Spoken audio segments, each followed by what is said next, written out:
Cross River, with a land area of 20,156 kilometers squared, a projected population of about 4.4 million people, with 2.9% annual growth, coupled with the prevailing tropical climate and solid mineral deposits. Cross River State is certainly an ideal investment hub within the southern zone of the Federal Republic of Nigeria.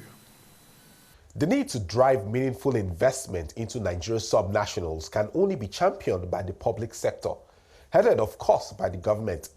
More reason why the Cross River State government is taking the initiative to position the state as an investment destination. Hello and welcome to this special episode of Focus On. We'll be taking a closer look at the 2023 Cross River International Cooperation and Investment Summit. I'm Aki Obakeye.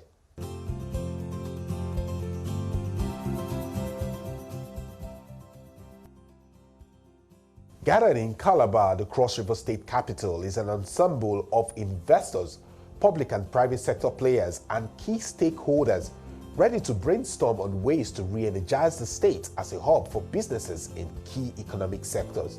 One key objective of the summit is to present bankable projects to potential investors, seal transformative deals, and position as a key revenue-generating state. The governor presents his agenda on the first day of the summit and the strategic offerings the state has to offer investors. On behalf of the good people and government of Cross River State, I welcome you to this ancient city of Calabar for the maiden edition of the International Cooperation and Investment Summit. The interdependency of countries for inclusive growth and development underscores the need for every geographical zone of the world to harness its natural and human endowments in readiness for partnership with other zones of the world. The partnership forms the bedrock for international cooperation, through which investment decisions are made and, of course, implemented. The assemblage of these cerebral minds in this auditorium today is therefore a well-thought-out initiative by the current administration to catalyze growth and development in the multiple sectors of the state through capital importation or foreign direct investment. Cross River, with a land area of 20,156 kilometers squared, a projected population of about 4.4 million people, with 2.9% annual growth, coupled with the prevailing tropical climate and solid mineral deposits. Cross River State is certainly an ideal investment hub within the southern zone of the Federal Republic of Nigeria.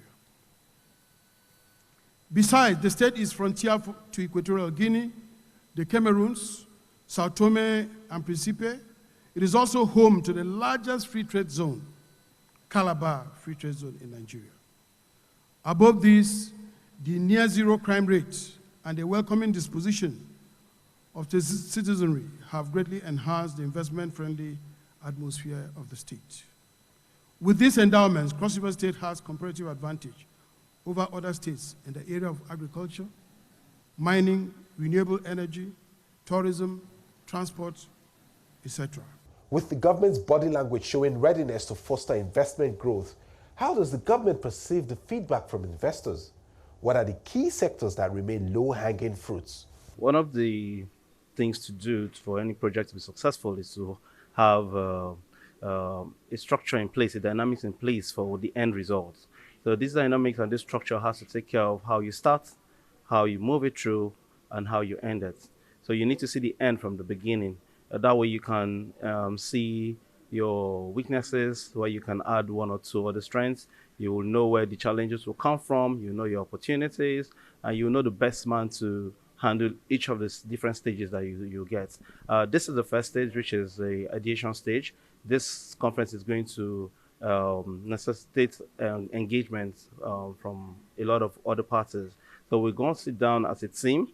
So we're using the agile procedure, get every stakeholder involved in getting a project to the end available at a particular meeting, and let's discuss the whole project, and let us do a cost-benefit analysis and do an impact analysis and do every kind of analysis that we need to do before we start.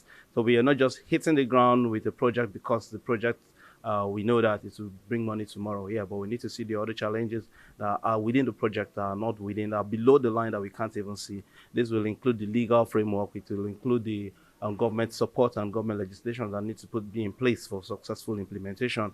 We need to know how the investors will get their refunds back. We need to know how long it will take. We need to know the gestation period of the project. We need to know how it will affect the population. We need to know how it will affect our ecosystem, water, land, and all of that. So it's not just that easy to just think that I can build an airport. But yes, you need to check everything you need to do to build the airport, from the land that you take from other people. So there's a community engagement too, and community involvement in all we do. So it's a 360-degree view that we are looking at right now. We all need power. We all need light. We all need to run our businesses. Medium, small, and big enterprise all need, to run their businesses. And it is a huge cost component in every business. You go, be it in the hoteling, where the leisure business and co. You notice that more than 70 to 80% of your profit is already, taken by power and the provision of it. So all we're just trying to do here is that, look, how can we look at different ways of generating power and still keeping our costs low? So we thought of, the hydro, which is very, very popular, is there. We have so many hydro potentials in Cross River State. If you go to Akampa, you have Mpabosin. You have Kwa Falls there. If you go to Itung in the local government, you have the Agbokum waterfall. We have Iyala. We have those buckets of hydro potentials. And so what we are telling investors to do, come to Cross River State. We will give you, you can some of these independent mini grids, like we call them. We can dedicate some of these grids to you. You can generate your power, you run your business, and you have little or no business with what we call NEPA, which is PHED now and co. Apart from the hydro potentials, we still have plenty of wind potentials, especially in the northern part of Cross River State. We want to go with wind turbines there. So we want to customize the energy need of the particular people. If we go to the central and ensure that every part of Cross River State can go solar. Okay, so our intention is to put those mini grids, put them in their various. You don't need to come to the national grid to come up, but for the big players who can generate, sell, and do business with power, we encourage them to come. With an array of investors and a list of bankable projects presented, one can have a sense of square pegs in square holes, a reflection that the summit was well thought through. We started a humble journey in Ogun State last year. So if I talk a little about Ogun State, what we do is, rather than jumping into, let's develop a port or let's develop an airport, we look at the port and airport from a LVC, that is logistic value chain concept, how it's going to support our industrialization. So what we have done in Ogun State, in the call area, we're developing nearly 5,000 hectares of free trade zone. Initially, phase 1 is 2,000. And with that, we looked at the concession in the international cargo and passenger airport. So that's going to add value to perishables and other logistics. We're looking at a port project in Nolokola in Ogun State, again to add value to exports of products and also imports of raw material wherever required, which you can't find and process in the country. So that's how we look at the ports and airport projects. So it's going to be a holistic ecosystem development, not isolated development. So Cross River, we are new. Hopefully we would have that ecosystem opportunity here as well. We are looking at green energy. We are looking at, in Nigeria, one accessible green energy, close to green as possible, is gas. We've got natural gas resources here. So we're looking at developing at least 1,500 megawatts of power across Nigeria. And we are looking at developing half of that in Ogun State. And CNG, and with the subsidies being removed, and we see that's a very good move by the government, federal, state, whatever you look at it, because it's going to reduce the level of pollution by going into CNG. So we are looking at CNG conversion projects. So yes, definitely the answer to the question is we are very much into that, and projects are already started in Ogun State. That we are pushing the electric car into this African land. Because now electric car, it is already the right future for the world to give this renovation so that our carbon emission can deliver.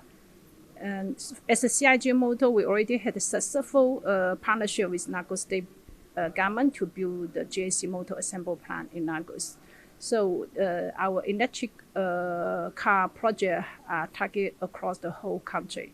We plan to launch our 5,000 electric car very soon in the whole Nigeria. As a Cross River, as what was been mentioned just now, that it should be the idea and the partner for the tourist place in Nigeria. So their carbon value credit together with our green electric car should be a very wonderful partnership. So we propose that we can also to launch our first electric car during this coming carnival. Yes. So this kind of green environment really be protected by the vehicle running on the road. After many deliberations, we get a sense of what to expect in the short to medium term. It has been fantastic. It has been good. The engagement has been very, very good. Both the investors and the state are happy, for the kind of engagement we've had there. And as a state, it's an opportunity for a paradigm shift. It's an opportunity for us to move, from what it used to be, going into business transaction with international business people, with Nigerians in different fields who are, into area of agriculture, mineral sources, oil and gas, transportation, and it's been very, very, including banks, it's been very deep and good engagement going on here. The private sector that's coming to do business in Cross River State, first thing that they want is an enabling environment. So as a state government, we'll ensure that we provide that environment for them. We're going to ensure that we provide security for businesses that are coming to Cross River State. We'll ensure that their businesses are safe, their investment in Cross River State is in safe hands, and that they will not regret doing business in Cross River State. The outcomes of the summit reflect the readiness of both the government and the private sector shake hands for shared prosperity, growth, and transformation. And that's all on the episode of Focus On. Until next time, I'm Akio Bakeye. Thank you for watching.